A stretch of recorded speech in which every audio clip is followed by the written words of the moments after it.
Hello, I am doing Dr. Donald Hentula. I think that's how you pronounce his name.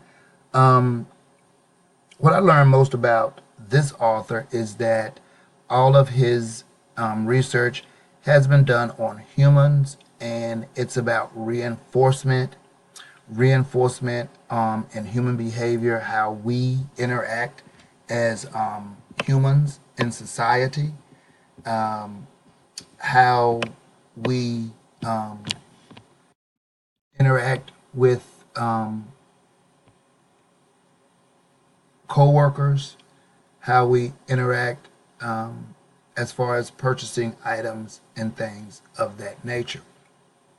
What I found most that I like the most about him is the fact that everything that he has done in his research dictates that everything that we do as humans is based on reinforcement. Whether it's good or bad, it's done through reinforcement, such as the piece on decision making in humans, and the article talked about how they tend to spend more money on lower management, trying to get them to understand how management works, but not necessarily spending more money with management and getting management to understand that everybody to get everybody to work together as a cohesive team and not have one manager in charge of painting the brush, painting the item, one section in charge of actually building the item, and another section in charge of actually mixing the paint colors together. Having all of those people working together as a team,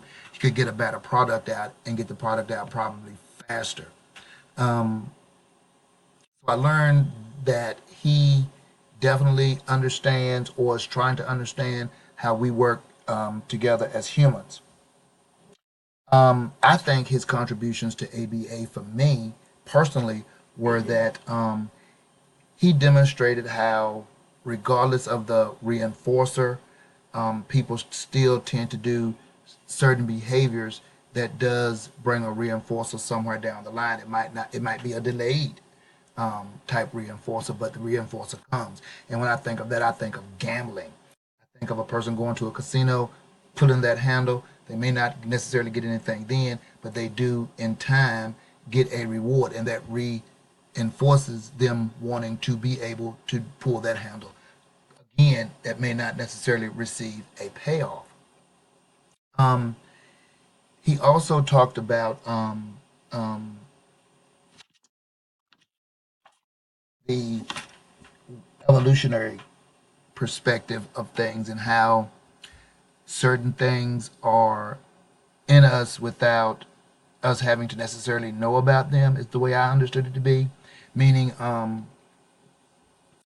you can you can show how you feel about somebody by the things that you do or by the things that you do for them. And he made it seem like those people that are the closest to you tend to get more of the goodness of the rewards that you offer.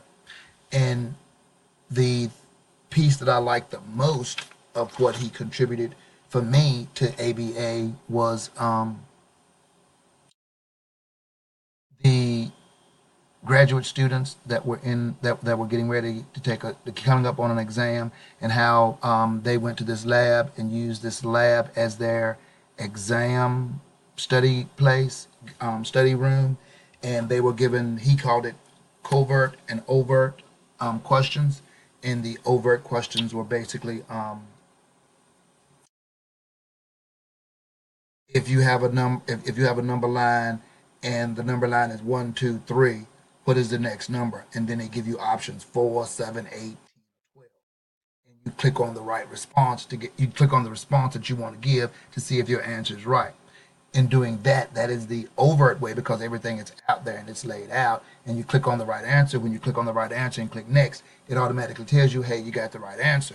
Whereas the overt way that he was discussing it, it talked about how the person would say,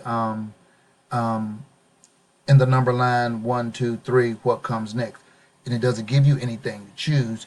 It says to think about it, and then when you finish thinking about it, click on the next button and compare your answer to the answer that was given. And in that study, everybody wanted the overt way so that they could see and I guess get that immediate gratification that they were right versus on wondering if they were right until the next they click to the next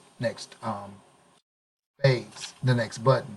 Um, Again, I think the main research with him was the fact that he is he's helping people to understand how we interact as people and how we make decisions based on the environment and past experiences that bring us forward, and how this works in relation to what we're learning in class. This is exactly what we're talking about in class. Every class, every week that we've read information, it has been all about reinforcement, how we interact within the community, how we process things within ourselves, and how we react with reinforcement. So I think everything that he's doing, that I read in these papers, the articles that I read, definitely entail how we interact with others and take in information. So it's all about the behavior of humans and the reinforcement that we get.